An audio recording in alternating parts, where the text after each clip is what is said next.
بسم اللہ الرحمن الرحیم۔ السلام علیکم۔ میں ہندو گھرانے سے تعلق رکھتی تھی جہاں بیٹیوں کا پڑھنا لکھنا بہت برا سمجھا جاتا تھا۔ میری دادی نے میری پرورش کی تھی۔ میرے اماں ابا ایک دوسرے سے طلاق لے کر مجھے دادی کے پاس تنہا چھوڑ کر اپنی زندگی میں ایسے مصروف ہوئے کہ مجھے بالکل بھول گئے۔ میں ان کی اکلوتی اولاد تھی۔ میری دادی بہت سخت مزاج کی تھی۔ وہ مجھے گھر سے باہر نکلنے نہیں دیتی تھی۔ میں ہر وقت گھر میں قید رہتی تھی۔ اکثر اماں ابا کو یاد کر کے میں بہت رویا کرتی تھی، مگر میری دادی کو مجھ پر ترس نہ آتا۔ وہ سارا دن مجھ سے گھر کے کام کرواتی اور جب میں تھک کر دادی سے شکوہ کرتی تو وہ مجھے تانا دیتی کہ ایک تو تمہارے اماں ابا اتنی بڑی ذمہ داری میرے سر ڈال گئے ہیں، اس پر اگر تمہیں کام کرنا پڑ رہا ہے تو میرے سر پر کوئی احسان نہیں کر رہی، میں بھی تو تمہاری مصیبت جھیل رہی ہوں۔ میرا نام پوجا ہے اور میں اپنے ماں باپ کی اکلوتی بیٹی ہوں، یا یہ کہنا بہتر ہوگا کہ میں اپنے بدنصیب ماں باپ کی بدنصیب بیٹی تھی۔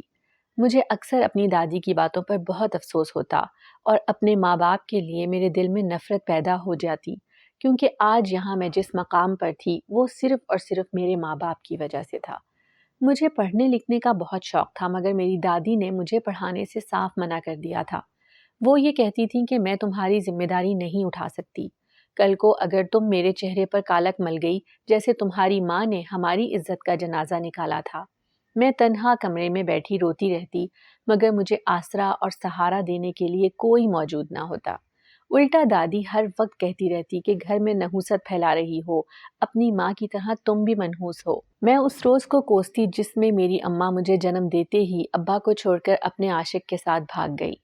کاش میں پیدا ہی نہ ہوتی۔ بیٹیوں کو اکثر اپنے ماں باپ کا کیا ہی بھگتنا پڑتا ہے اور میں بھی اپنے ماں کا کیا بھگت رہی تھی۔ میرے ابا نے میری اماں کو طلاق دے دی اور دوسری شادی کر کے دوسرے شہر چلے گئے۔ ان کے لیے تو میں بھی ایک گناہ ہی تھی۔ دوسری شادی کے بعد ابا نے بھی کبھی مڑ کر مجھے نہ دیکھا اور اکثر اوقات تو وہ کسی مہینے خرچہ بھی نہیں بھیجتے تھے۔ میری دادی نے مجھے دوپہر کے وقت کپڑے دھو کر اوپر ڈالنے کو کہا۔ میں کپڑے دھو کر چھت پر سکھانے کے لیے گئی کہ میرے ساتھ والے گھر میں عجیب سی ہلچل محسوس ہوئی، جبکہ وہ کافی عرصے سے خالی پڑا تھا۔ میں اکثر اوقات چھت پر آ کر اس گھر کو دیکھتی رہتی، جس کی ویرانگی میرے اندر کی ویرانگی کی طرح محسوس ہوتی تھی۔ مجھے اس گھر میں دیکھ کر بہت سکون ملتا تھا۔ میں نے چوری چھپے چھت سے ہی دوسرے گھر میں دیکھا تو وہاں اب کوئی فیملی نظر آ رہی تھی۔ میں کافی حیران ہوئی، نہ جانے یہ لوگ کب یہاں آئے۔ سردیوں کے دن شروع ہونے والے تھے۔ ہر طرف ٹھنڈی ہواؤں کا راج تھا۔ دن جلدی رات میں بدل جاتا تھا اور راتیں اتنی لمبی کہ کٹنے کا نام ہی نہ لیتی تھی۔ میں ابھی ساتھ والے گھر میں دیکھ ہی رہی تھی کہ اچانک ان کے داخلی دروازے سے ایک لڑکا اندر داخل ہوا، جس کی نظر سیدھا مجھ پر پڑی۔ میں تو اس کو دیکھ کر بوکھلا ہی گئی تھی اور جلدی سے دیوار کے ساتھ ہی چھپ گئی۔ اس سے پہلے کہ دادی یہ سب دیکھتی، میں جلدی سے نیچے چلی گئی۔ اس روز کے بعد میں نے کبھی ساتھ والوں کے گھر جھانک کر نہیں دیکھا تھا۔ دسمبر کی سردیاں چل رہی تھیں۔ بہت وقت کے بعد باہر دھوپ کا نظارہ ہوا تو میں بھی ٹھنڈ سے بچنے کے لیے چھت پر چلی گئی اور دھوپ میں بیٹھی دھوپ سیکنے لگی۔ مجھے علم ہی نہ ہوا کہ کب کوئی ساتھ والی چھت پر آ کر مجھ پر نظر ٹکائے کھڑا تھا۔ میں دھوپ سیکتے وہاں ہی سو گئی۔ آنکھ تو اس وقت کھلی جب دادی کی اونچی اونچی آوازیں چھت پر سنائی دینے لگیں۔ وہ غصے سے کہہ رہی تھیں کہ جلدی نیچے آؤ، ہمیں مندر جانا ہے۔ میری آنکھ کھلی تو وہ لڑکا ابھی بھی مجھے ہی دیکھ رہا تھا۔ میں ایک دم خوفزدہ ہوئی اور اپنے کپڑے سنبھالتی جلدی سے نیچے جانے لگی، مگر میرے قدم وہاں ہی جم گئے جب اس لڑکے نے مجھے آواز دی۔ میں نے مڑ کر اسے دیکھا تو وہ مسکرا کر کہنے لگا کہ تم بہت خوبصورت ہو، کیوں بھاگ رہی ہو مجھ سے؟ کافی دنوں بعد تمہارا نظارہ ہوا تو نظریں ہٹانے کو دل ہی نہیں کر رہا تھا۔ کبھی آنا ہمارے گھر میں بھی، کوئی مہمان نوازی کا موقع دینا۔ میں اس کی بات سنتے جلدی سے نیچے چلی گئی، کیونکہ دادی مسلسل چلا رہی تھی۔ ہمیں مندر سے آتے ہوئے شام ہو گئی۔ میرے ہاتھ میں پرساد تھا۔ ہم لوگ گھر کے اندر داخل ہونے لگے کہ ساتھ والے ہمسایوں کے گھر سے ایک عورت باہر نکلی جس نے حجاب لیا ہوا تھا۔ یقیناً وہ مسلمان عورت تھی۔ میں نے ٹھنڈی آہ بھری، کیونکہ میں مسلمان نہیں تھی اور میرے دل میں اب اس لڑکے کے لیے ہلکی ہلکی سی ہلچل شروع ہو گئی تھی۔ میں نے خود کو سنبھالا اور دل کو بہلایا کہ میں ہندو ہوں اور وہ ایک مسلمان۔ ایک روز دادی کو دوسرے شہر اپنی بہن کی عیادت کے لیے جانا پڑا۔ میں گھر میں اکیلی تھی۔ اکثر ایسا ہی ہوتا تھا کہ دادی مجھے اکیلا گھر چھوڑ کر اپنے رشتہ داروں کو ملنے جلنے چلی جایا کرتی تھی۔ میں گھر کی صفائی کر کے ابھی پوجا شروع کرنے ہی لگی تھی کہ اچانک زور زور سے دروازہ کھٹکنے لگا۔ میں ایک دم چونک گئی کیونکہ دادی نے تو ایک روز بعد آنا تھا، پھر یہ کون تھا؟ میں دروازہ کھولنے گئی کیونکہ وہاں سب مسلمان رہتے تھے، ایک بس ہم دونوں دادی پوتی ہی ہندو تھے، تبھی ہمارے گھر کوئی نہیں آتا تھا۔ میں نے گھبراتے ہوئے دروازہ کھولا تو سامنے کھڑے وجود کو دیکھ کر میں اپنی جگہ ساکت ہو گئی کیونکہ وہ وہی لڑکا تھا۔ میں نے ڈرتے ڈرتے کہا کہ دادی گھر نہیں ہے، آپ کل آنا۔ تو وہ مسکرانے لگا اور کہنے لگا کہ کوئی بات نہیں، بس امی نے یہ کھیر بنائی تھی، ہمارے گھر آج میلاد تھا تو کھیر بانٹی ہے۔ میں نے اس لڑکے سے بولا کہ میں یہ کھیر نہیں لے سکتی، تو وہ کافی حیران ہوا اور کہنے لگا کیوں نہیں لے سکتی آپ یہ کھیر؟ میں نے جب اس کو بتایا کہ میں ہندو ہوں اور آپ مسلمان، آپ کے گھر سے آیا کھانا میں نہیں کھا سکتی، مجھے گناہ ہوگا۔ پہلے تو وہ حیران ہوا، پھر وہاں سے واپس چلا گیا۔ میں گھر کے اندر آ کر پھوٹ پھوٹ کر رونے لگی کیونکہ مجھے اس لڑکے سے محبت ہو گئی تھی، مگر ہمارا مذہب الگ تھا، تبھی میں اس سے شادی نہیں کر سکتی تھی۔ مگر اب ہم لوگوں کی روز ملاقات ہونے لگی تھی۔ میں دادی سے چھپ کر روز چھت پر چلی جاتی اور اس لڑکے سے باتیں کرنے لگتی۔ اس لڑکے کا نام بلال تھا۔ مجھے بلال سے باتیں کرتے رہنا بہت اچھا لگتا تھا۔ میں ہر وقت اسی کوشش میں ہوتی کہ جب مجھے موقع ملے اور میں بلال سے ملنے جاؤں۔ وہ بھی اتنا ہی بے قرار ہوتا تھا۔ ایک روز مجھ سے ملنے بلال چھت پر آیا تو کافی اداس تھا۔ میں نے حیرانگی سے اس سے پوچھا کہ کیا ہوا ہے، اتنے سنجیدہ کیوں ہو؟ تو کہنے لگا میری اماں میرا رشتہ دیکھ رہی ہیں، وہ میری شادی کرنا چاہتی ہیں۔ میرے دل کو ایک دم دھڑکا لگا۔ میں نے چونک کر بلال کی طرف دیکھا تو وہ بھی مجھے ہی دیکھ رہا تھا۔ میری آنکھیں نمکین پانیوں سے بھرنے لگیں۔ میں نے بلال سے کہا کہ تمہارے اماں ابا تمہارے لیے یقیناً بہترین سوچ رہے ہیں، تم ان کا کہا مان لو اور ان کی پسند کردہ لڑکی سے شادی کر لو۔ مگر بلال تو جیسے ہتھے سے ہی اکھڑ گیا۔ مجھے کہنے لگا کہ میں شادی کروں گا تو صرف تم سے، ورنہ کنوارا ہی رہوں گا۔ مجھے بہت حیرت ہوئی۔ میں نے بلال کی طرف چونک کر دیکھا، مجھے اس کا دماغی توازن درست نہیں لگ رہا تھا۔ مجھے لگا وہ اپنے ہوش میں نہیں ہے۔ میں نے بلال کو یاد دلوایا کہ میں مسلمان نہیں ہوں، مگر بلال کی تو ایک ہی ضد تھی کہ وہ شادی صرف مجھ سے کرے گا۔ بلال مجھے کہنے لگا کہ ہمارے پاس ایک راستہ ہے، اگر ہم دونوں بھاگ جائیں اور دوسرے شہر جا کر ایک مولوی صاحب سے اس کے بارے میں بات چیت کروں گا، مجھے یقین ہے کہ وہ ہمارا نکاح کروا دیں گے۔ میں نے بلال کو بتا رکھا تھا کہ میری دادی کا سلوک میرے ساتھ کیسا ہے۔ بلال نے مجھے کہا کہ اس طرح تمہاری دادی سے بھی تمہاری جان چھوٹ جائے گی اور میں تمہیں بہت خوش رکھوں گا۔ مجھے بلال کی باتوں پر یقین آ گیا کہ وہ بھی تو میری خاطر اپنا گھر بار چھوڑ رہا تھا، اور پھر میں دادی سے بھی تو جان چھڑوانا چاہتی تھی۔ آخر کو انہوں نے مجھے دیا ہی کیا تھا ماں سوائے تانوں کے۔ میں نے اور بلال نے گھر سے بھاگنے کا پلان بنا لیا اور اگلی صبح ہی ہم دونوں سب سے چھپ کر گھر سے بھاگ گئے۔ میں نہیں جانتی تھی کہ پیچھے دادی میرے بارے میں کیا سوچیں گی یا محلے میں لوگ انہیں کیا کہیں گے۔ بلال مجھے ٹرین میں لے کر بیٹھا۔ میں پہلی مرتبہ ٹرین کا سفر کر رہی تھی اور میں بہت گھبرائی ہوئی تھی۔ کچھ گھر سے بھاگنے کی پریشانی تو کچھ انجان شہر کا سفر۔ ٹرین میں ایسے محسوس ہو رہا تھا جیسے ہر شخص مجھے اور بلال کو ہی دیکھ رہا ہے، جیسے وہ سب جانتے ہوں کہ ہم دونوں گھر سے بھاگ کر شادی کر رہے ہیں۔ ہم شہر کے قریب پہنچ چکے تھے۔ ایک اسٹیشن پر ٹرین رکی تو بلال کچھ کھانے پینے کی چیزیں لینے کے لیے اتر گیا اور مجھے کہا کہ یہاں سے کہیں مت جانا، میں کچھ ہی وقت میں واپس آ جاؤں گا۔ میں بھی تسلی سے وہاں بیٹھی رہی کہ اچانک وہاں ایک عجیب و غریب سی عورت آئی جس نے کالے رنگ کا چولا پہنا ہوا تھا اور اس کے گلے میں نہ جانے موٹے موٹے دانوں کی کتنی ہی رنگ برنگی مالائیں تھیں۔ وہ میرے پاس آئی اور میرے سامنے والی کرسی پر بیٹھ گئی۔ وہ مسلسل مجھے گھور رہی تھی۔ مجھے اس کے گھورنے سے الجھن محسوس ہونے لگی، مگر میں نے اسے نظر انداز کیا۔ لیکن اس کی بات نے میرے پیروں تلے سے زمین کھینچ لی جب اچانک وہ بولی کہ جس پر تو بھروسہ کر رہی ہے نا، وہ تجھے برباد کر دے گا۔ وہ تیرے بھروسے کے قابل نہیں ہے، تجھے کسی کو منہ دکھانے کے قابل بھی نہیں چھوڑے گا۔ ابھی بھی وقت ہے، بھاگ جا اپنے گھر واپس، بھاگ جا۔ وہ مسلسل یہی لفظ دہرا رہی تھی۔ میں نے حیرت سے اس لڑکی کی طرف دیکھا اور اس سوچ میں پڑ گئی کہ اس کو میرے گھر سے بھاگنے کی خبر کس نے دی۔ اس عورت نے یقیناً مجھے پریشان کر دیا تھا۔ میں گہری سوچ میں چلی گئی اور وہ عورت وہاں سے اٹھ گئی۔ مجھے اندازہ ہی نہ ہوا ہوش تو اس وقت آئی جب بلال میرے پاس آیا اور کچھ کھانے پینے کی چیزیں میرے سامنے رکھ دیں اور کہنے لگا کہ اس کو کھا لو، ابھی ہمیں بہت سفر کرنا ہے۔ میں نے چونک کر بلال کی طرف دیکھا اور اسے کہا کہ بلال، تم مجھ سے واقعی میں محبت کرتے ہو یا بس مجھے دھوکہ دے رہے ہو؟ وہ مجھے دیکھ کر حیران ہوا اور کہنے لگا کہ یہ سب تمہیں کس نے کہا ہے؟ ایسا کچھ نہیں ہے، کچھ بھی الٹا سوچنے کی ضرورت نہیں۔ ہم اپنی خوشی سے اس گھر سے بھاگے ہیں اور اپنی خوشی کے لیے ہی یہ سب کر رہے ہیں۔ تم پریشان نہ ہو، سب ٹھیک ہو جائے گا۔ بلال کی بات نے مجھے کچھ مطمئن کر دیا تھا۔ میں بھی اس عورت کی باتیں ایک نظر انداز کرتی کھانا کھانے لگی۔ اب اگلا اسٹیشن ہمارا تھا۔ اگلے اسٹیشن پر بلال نے مجھے اتارا اور مجھے لیے ایک ہوٹل میں چلا گیا۔ وہ ہوٹل بہت عجیب تھا۔ وہ کوئی بہت پرانی بڑی سی عمارت تھی جس کے کمرے بھی بوسیدہ سے تھے۔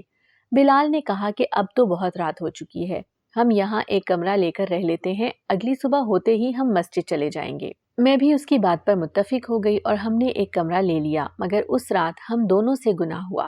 میں اپنے گناہ پر بہت پشیمان تھی، مگر بلال نے مجھے کہا کہ ہم آج ہی نکاح کریں گے۔ میں بھی راضی ہو گئی۔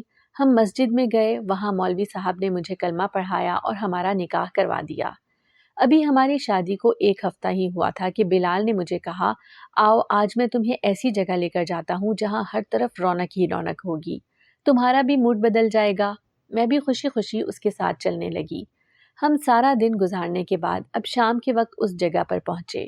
یہ ایک رنگ برنگی عمارت تھی جس کی ہر دیوار، ہر دروازہ دوسری دیوار اور دوسرے دروازے سے مختلف رنگ کا تھا۔ اندر سے موسیقی کی آواز آ رہی تھی۔ میں نے حیرانگی سے بلال کی طرف دیکھا تو وہ کہنے لگا کہ چلو اندر چلتے ہیں۔ وہ مجھے اندر لے گیا جہاں ہر طرف خاموشی کا راج تھا اور کہیں کہیں موسیقی کی آواز آ رہی تھی۔ وہ مجھے ایک عورت کے پاس لے گیا اور کہنے لگا کہ یہ میری بیوی ہے، اس کو کچھ دیر اپنے پاس رکھیں، میں ابھی کھانے کا بندوبست کر کے آتا ہوں۔ وہ عورت مجھے کمرے میں بٹھا کر خود بلال کے ساتھ باہر چلی گئی۔ مجھے حیرت ہوئی کہ بلال نے مجھے یہاں پر کیوں بٹھایا ہے اور گھبراہٹ بھی محسوس ہونے لگی، مگر پھر دل کو سنبھالے میں وہاں ہی بیٹھی رہی۔ منٹ گھنٹوں میں اور گھنٹے پورے دن میں گزر گئے۔ نہ تو بلال نے واپس آنا تھا اور نہ وہ کبھی واپس آیا۔ وہ مجھے چند روپے کے عوض ایک کوٹھے پر بیچ گیا تھا۔ مجھے تو اپنے نصیب کے بدلنے پر حیرانگی بھی نہ ہوئی تھی، مگر کبھی توقع بھی نہیں کی تھی کہ میں ایک گھر سے نکل کر ایک ایسی جگہ آ جاؤں گی۔ مجھے مسلمانوں سے نفرت ہو گئی تھی اور خاص کر محبت کرنے والے لڑکوں سے۔ وہاں بہت سی عورتیں ایسی ہی تھیں جو محبت میں رسوا ہو کر وہاں آئی تھیں۔ بلال نے مجھے جو چوٹ پہنچائی تھی میں وہ ساری زندگی نہیں بھول سکتی تھی۔ مجھے اکثر اپنی دادی کے تانے یاد آتے کہ کاش میں ان تانوں سے بھاگ کر یہاں نہ آتی، مگر یہ میرا نصیب تھا، میں نے اپنا نصیب خود بگاڑا تھا۔ میں دوبارہ سے ہندو ہو گئی اور وہاں کا کوٹھا چلانے لگی۔ میں طوائف تھی اور مجھ سے اس کوٹھے میں بہت رونق بڑھ گئی تھی۔ ہر کوئی میرا دیوانہ بنا پھر رہا تھا۔ پھر ایک روز طوائف کھانے کی بائی دنیا سے چلی گئی۔ سب نے مل کر مجھے وہاں کی بائی بنا دیا۔ اب میں وہاں کا سارا نظام سنبھالتی تھی۔ مجھے وہاں رہتے اب عادت ہو گئی تھی۔ مجھے کبھی گھر کی یا ماں باپ کی یاد ہی نہ آئی تھی۔ میں نے اپنی قسمت کے ساتھ سمجھوتا کر لیا تھا، مگر میرے دل سے آج بھی مسلمان کی نفرت نہیں نکلی تھی۔ میں ایک ہندو عورت تھی، طوائفوں کا کوٹھا چلاتی۔ ایک دن مسجد کے پاس سے گزر رہی تھی تو مجھے وہاں ایک آدمی کے رونے کی آواز آئی جو رو رو کر دعا کر رہا تھا کہ یا اللہ میری مدد کر، مجھے پیسوں کی ضرورت ہے۔ میں اس آدمی کی طرف دیکھ کر طنزیہ مسکرانے لگی۔ میری ایک سوچ بن چکی تھی کہ میں کسی ایک مسلمان سے بھی بدلہ لے لوں گی تو میرا بدلہ بلال سے پورا ہو جائے گا، مگر میں بھول گئی تھی کہ سب ایک جیسے نہیں ہوتے، پانچوں انگلیاں برابر نہیں ہوتی، اور میں کسی غیر سے بدلہ لے کر بلال سے بدلہ نہیں لے رہی بلکہ کسی انسان پر ظلم کر رہی ہوں۔ جو ظلم میرے ساتھ ہوا میں بھی وہی کرنے جا رہی تھی، مگر میری آنکھوں پر تو پردہ پڑ چکا تھا۔ میں نے اس آدمی کو اپنے پاس بلایا اور اس سے پوچھا کہ تمہارے گھر میں کون کون ہوتا ہے؟ کہنے لگا میرے گھر میں میری بیوی اور میری 2 بیٹیاں ہیں۔ میرے دماغ میں ایک دم ایک منصوبہ تیار ہوا۔ میں نے اس آدمی سے کہا کہ میں تمہیں بہت سے پیسے دوں گی، تم کل رات اپنی بیوی کو میرے پاس لے کر آنا۔ میرے دماغ میں ایک شیطانی منصوبہ تھا۔ وہ بھی میری بات مان گیا اور اگلے روز ہی اپنی بیوی کو میرے پاس لے آیا۔ جیسے ہی اس کی بیوی میرے پاس آئی میں نے اسے بے ہوشی کا شربت پلا دیا۔ مسلمان عورت کا سن کر گاہکوں کی لائن لگ گئی۔ جیسے ہی میں نے ایک آدمی کو اس کے پاس بھیجا وہ تو باہر ہی نہ آیا۔ مجھے بہت حیرت ہوئی۔ میں نے کئی بار دروازہ کھٹکھٹایا مگر اندر سے کوئی آواز نہ آئی۔ کچھ دیر بعد جب مجھ سے برداشت نہ ہوا تو تجسس کے مارے میں نے اندر جا کر دیکھا تو میں سجدے میں گر گئی، کیونکہ وہ تو کمرے میں بیٹھا نوافل ادا کر رہا تھا اور وہ لڑکی بستر پر لیٹی سو رہی تھی۔ یقیناً وہ ابھی بھی بے ہوش تھی۔ اس آدمی کے سجدوں میں نہ جانے ایسی کیا کشش تھی کہ میں اسے مسلسل دیکھتی جا رہی تھی۔ میرا دل ہی نہیں چاہ رہا تھا کہ میں اس سے نظریں پھیروں۔ میں بے دھیانی میں اسے مسلسل گھور رہی تھی۔ ہوش میں تو تب آئی جب اس لڑکے نے میری طرف دیکھا اور کہنے لگا، آپ ہمارے کمرے میں کیا کر رہی ہیں؟ میری آنکھوں سے نہ جانے کب آنسو بہنے لگے تھے۔ میں پھوٹ پھوٹ کر رونے لگی اور کہنے لگی کہ تمہارا اللہ تو بہت مہربان ہے نا، پھر اس نے مجھ پر اتنا ظلم کیوں کیا؟ وہ پہلے حیرت سے مجھے دیکھنے لگا، پھر اندر لیٹی لڑکی کا خیال کرتے ہوئے مجھے باہر لے آیا اور دروازہ بند کر دیا۔ وہ مجھ سے کہنے لگا کہ کیا ہوا ہے تمہارے ساتھ؟ کیا کیا ہے میرے اللہ نے تمہارے ساتھ کہ تمہیں اللہ سے اتنا شکوہ ہے؟ اللہ سے شکوہ نہیں کرتے، وہ جو کرتا ہے ہمارے حق میں بہتر ہوتا ہے۔ میں اس کی بات سن کر طنزیہ مسکرانے لگی اور کہنے لگی، نہ جانے اس میں کیا مصلحت تھی جو اس نے مجھے اس راستے پر لا کر کھڑا کر دیا جہاں سے نہ میں آگے جا سکتی تھی نہ پیچھے مڑ سکتی تھی۔ وہ لڑکا میری بات کو بہت غور سے سنتا رہا۔ اس نے مجھ سے پوچھا کہ تمہیں رب سے اتنا شکوہ ہے کہ کبھی تم نے اپنے شکوے کا اظہار اپنے خدا سے کیا؟ میں اس کی طرف خاموشی سے دیکھنے لگی تو اس نے مجھے بیٹھنے کا اشارہ کیا۔ میں ایک طرف بیٹھ گئی تو وہ کہنے لگا، دو چیزیں انسان کی زندگی میں بہت اہم کردار ادا کرتی ہیں، ایک ناراضگی اور ایک خوشنودی۔ جب اللہ کسی بندے سے ناراض ہوتا ہے تو وہ اس سے سجدے کی توفیق چھین لیتا ہے اور انسان اللہ سے شکوہ کرنے لگتا ہے، مگر جب اللہ کسی بندے سے خوش ہوتا ہے تو اس کے اندر صبر ڈال دیتا ہے اور اس کو سجدے سے نوازتا ہے۔ تم پر جب مصیبت آئی تو کیا تم نے صبر کیا؟ وہ مجھ سے سوال کر رہا تھا مگر میرے پاس جواب نہیں تھا۔ یہ بات حقیقت تھی کہ جب مجھ پر یہ مصیبت آئی تو میں اللہ سے شکوہ کرنے لگی، مسلمانوں کو برا بھلا کہنے لگی۔ اس لڑکے نے مجھے کہا کہ جس عورت کو تم بہلا کر یہاں لے آئی ہو، کیا تم اس پر ظلم نہیں کر رہی؟ تمہیں خود کی تکلیف ہے نا کہ تم پر ظلم ہوا، مگر جو تم دوسرے پر ظلم کر رہی ہو اس کا جواب کون دے گا؟ میں نے چونک کر اس آدمی کی طرف دیکھا اور حیرانگی سے سوالیہ نظروں سے اسے دیکھنے لگی کہ اسے کیسے معلوم ہوا کہ اس عورت کو میں لے کر آئی ہوں۔ وہ مسکرانے لگا اور کہنے لگا کہ جس وقت تم نے اس مسلمان آدمی کو اپنی بیوی لانے کو کہا تھا اس وقت میں بھی وہاں نماز ادا کرنے ہی آیا تھا۔ اگر میں اس وقت تمہاری گفتگو نہ سنتا تو میں اس عورت کی عزت بچانے یہاں نہ پہنچتا۔ وہ لڑکا بہت نیک اور شریف انسان لگ رہا تھا۔ اس نے تو میری آنکھیں کھول دی تھیں۔ میں نے اس کو بتانا شروع کیا کہ میرے ساتھ کیا ہوا۔ مجھے ایسے لگ رہا تھا کہ جیسے وہ میری بات سنے گا تو وہ بھی اس بات سے متفق ہوگا کہ میرے ساتھ اللہ نے ظلم کیا ہے۔ میں نے اسے بتایا کہ بلال کے مجھے یہاں چھوڑ جانے کے بعد میں حاملہ ہو گئی تھی، مگر جب مجھے علم ہوا کہ میں بیٹی پیدا کرنے والی ہوں تو میں ڈر گئی اور میں نے اپنا حمل ضائع کروا دیا، کیونکہ میں ایک اور پوجا پیدا نہیں کرنا چاہتی تھی۔ میں ڈر گئی تھی کہ کل کو اگر میری بیٹی بڑی ہوگی تو اسے بھی اسی کوٹھے پر بیٹھنا پڑے گا۔ ابھی تو بلال کو اس بات کا حساب بھی دینا باقی تھا۔ میں اس لڑکے کو اپنی تمام کہانی سنا رہی تھی کہ مجھے یہاں پر رہتے ہوئے کیا کیا ظلم برداشت کرنے پڑے، کون کون سے ظلم کے پہاڑ مجھ پر ٹوٹے ہیں۔ وہ خاموشی سے سب سنتا رہا۔ جب میری بات ختم ہوئی تو میں پھوٹ پھوٹ کر رو رہی تھی۔ اس نے مجھے رونے دیا اور کہنے لگا کہ تم پر یہ آزمائش ہے، مگر تم نے اس کو اپنی غلطی بنا لیا ہے۔ تم نے پہلا گناہ کیا اپنے ماں باپ اور اپنی دادی کو تنہا چھوڑ کر، ان کو دھوکہ دے کر گھر سے بھاگنے کا، کسی غیر پر اتنا بھروسہ کرنا اور وہ بھی اس شخص پر جو نامحرم ہو۔ اس کے ساتھ بھاگنے کے بعد تم دونوں سے جو گناہ ہوا اس کا تو حساب ہی الگ ہے۔ پھر نکاح کے بعد وہ تمہیں یہاں چھوڑ گیا۔ یہ سب تمہیں ظلم نظر آ رہے ہیں، مگر تمہیں اپنے گناہ نظر کیوں نہیں آ رہے؟ تمہیں اس بات کا شکوہ ہے نا کہ اس شخص نے تمہیں یہاں کیوں چھوڑا؟ تو میں تمہیں ایک بات بتا دوں کہ مرد کی ذات کو جب نکاح سے پہلے ہی سب کچھ فراہم کر دیا جائے تو وہ عورت کی طرح بے وقوف بالکل نہیں ہے کہ وہ اسی لڑکی سے نکاح کرے۔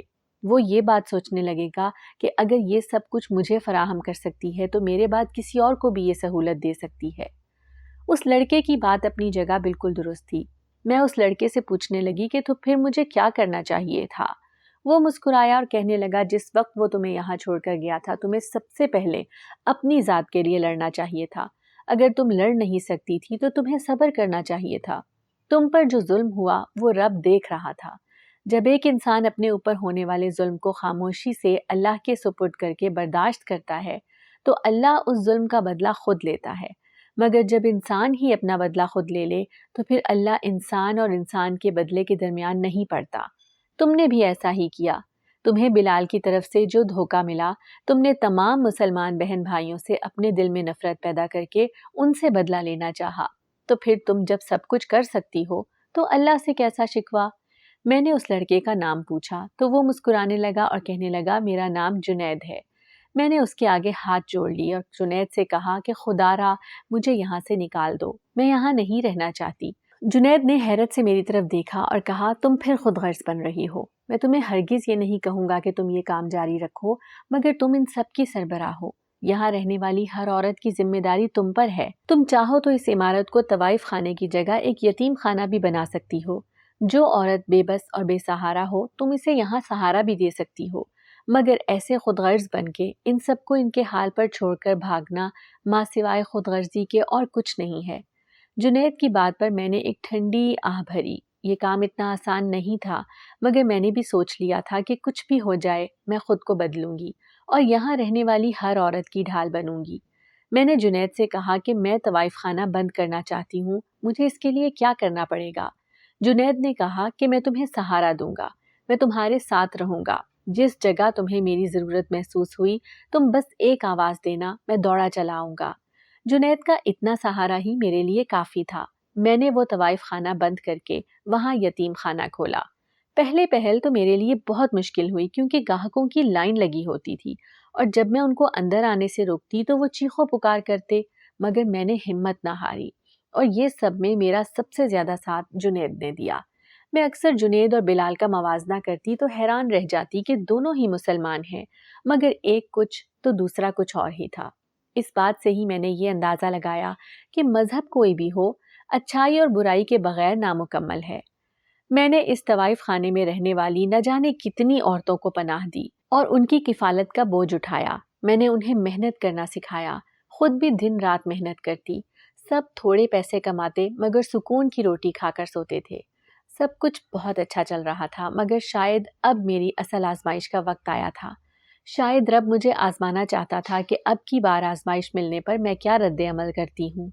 جنید نے جہاں کلمہ پڑھا کر مجھے دوبارہ مسلمان کیا، میں 5 وقت کی نماز پڑھتی اور اب میرا ایمان اتنا پختہ ہو چکا تھا کہ میرے سامنے چٹان بھی آ جاتی تب بھی مجھے اللہ پہ بھروسہ ہوتا کہ اللہ خود اس کو سرکا دے گا اور میرا راستہ آسان بنا دے گا۔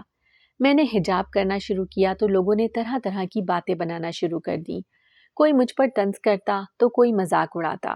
ایک روز جنید گھر پہ آیا تو وہ کافی پریشان لگ رہا تھا۔ میں نے جنید سے پوچھا کہ کیا ہوا ہے، پریشان کیوں ہو؟ تو جنید نے کہا کہ میری اماں میری شادی کروانا چاہتی ہیں۔ میں اس کی بات پر مسکرا دی اور کہا یہ تو اچھی بات ہے، شادی کر لو، یا آپ بوڑھے ہو کر کروانے کا ارادہ رکھتے ہو؟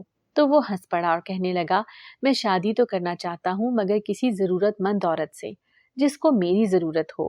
میں تو اس کا ظرف دیکھ کر حیران رہ گئی تھی۔ میں نے کہا اللہ پہ بھروسہ رکھو، وہ سب بہتر کر دے گا۔ اس روز تو جنید چلا گیا، مگر ایک ہفتے بعد ہمارے گھر ایک بوڑھی سی عورت آئی اور ایک بوڑھا سا آدمی بھی اس کے ساتھ تھا۔ مجھے کافی حیرت ہوئی۔ میں دونوں کو اندر لے آئی اور ان سے کہا آپ لوگ یہاں کس کے ساتھ آئے ہیں؟ کیا آپ کے بیٹے نے بھی آپ لوگوں کو گھر سے نکال دیا ہے؟ تو وہ حیرت سے ایک دوسرے کی طرف دیکھنے لگے اور پھر بولے نہیں، ہم جنید کے اماں ابا ہیں اور ہمیں تو یہاں جنید نے ہی بھیجا ہے۔ جنید مجھے پیار سے فاطمہ کہتا تھا۔ جنید کی اماں ابا کہنے لگے کہ ہمیں فاطمہ سے ملنا ہے۔ میں مسکرا دی اور میں نے کہا میں ہی فاطمہ ہوں، کہیے کیا کہنا چاہتے ہیں؟ تو جنید کی اماں کہنے لگی کہ ہم آپ کے اماں ابا سے ملنا چاہتے تھے، مگر جنید نے بتایا کہ اماں ابا آپ کے ساتھ نہیں رہتے، اسی لیے ہم آپ سے ہی آپ کا رشتہ جنید کے لیے مانگنے آئے ہیں۔ جنید کے والدین کی بات سن کر میرے تو رونگٹے کھڑے ہو گئے تھے۔ مجھے اس بات کی نہ تو کوئی امید تھی اور نہ ہی توقع۔ میں نے حیرت سے جنید کے ماں باپ کی طرف دیکھا، وہ مسکرا رہے تھے، کہنے لگے ہمارے بیٹے کی پسند بہت خوبصورت ہے، ہمیں فخر ہے کہ اس نے تم جیسے ہیرے کو پسند کیا۔ میں نے جنید کی اماں سے کہا کہ آپ شاید نہیں جانتی کہ میرا پہلے کیا پیشہ تھا۔ جنید کی اماں کہنے لگی میں سب جانتی ہوں، جنید ہم سے کبھی نہ تو جھوٹ بولتا ہے اور نہ ہی کچھ چھپاتا ہے، اس نے سب حقیقت بتائی ہے، اس کے بعد ہی ہم نے فیصلہ کیا ہے کہ تم ہی ہمارے گھر کی بہو بن سکتی ہو۔ میں یہ شادی نہیں کرنا چاہتی تھی. میں اپنی خاطر جنید کو رسوا نہیں کرنا چاہتی تھی. میں نے جنید کے گھر والوں کو انکار کیا تو اگلے روز ہی جنید میرے پاس چلا آیا اور کہنے لگا کہ کیوں شادی نہیں کرنا چاہتی. میں نے اس کو سمجھایا کہ میں آج بھی بلال کے نکاح میں ہوں، مگر حقیقت تو یہ تھی کہ میں جنید کی زندگی میں جا کر اس کے دل سے نہیں اترنا چاہتی تھی. آج نہیں تو کل وہ مجھ سے بیزار ہو جاتا. میں نے جنید کو دعاؤں میں رخصت کیا اور اس کو اللہ کی قسم دے کر اس بات سے روک لیا کہ وہ پھر کبھی اس بارے میں بات نہیں کرے گا. میرا مقصد اب بس خود کے لیے کچھ کر دکھانے کا تھا. میں اپنے پیروں پر کھڑا ہونا چاہتی تھی. جنید نے کسی اور جگہ شادی تو کر لی، مگر وہ ہر دوسرے روز مجھ سے ملنے آتا اور میرے ساتھ رہنے والی عورتوں کی بہت مدد کرتا ہے. غم کے بادل جھڑ چکے تھے، خوشیوں نے اپنے پر پھیلا لیے تھے. میں بھی اب ہر وقت اپنے رب کا شکر ادا کرتی تھی، کیونکہ اس رب نے ہی تو مجھے ایک چھوٹے سے گھر سے نکال کر، جہاں میں خود کی ذمہ داری اٹھانے کے قابل بھی نہیں تھی، اس رب نے مجھے یہ مقام دیا تھا، مجھے اس قابل سمجھا تھا کہ میں آج اتنی عورتوں کی ذمہ داری اٹھا رہی تھی. میں دوبارہ دادی کے پاس نہیں گئی. میں جانتی تھی میرے لیے وہاں کل بھی کچھ نہیں تھا اور آج بھی کچھ نہیں ہے. اگر آپ کو ہماری آج کی کہانی پسند آئی ہے تو اسے لائک کریں، شیئر کریں اور چینل کو سبسکرائب کرنا مت بھولیے گا.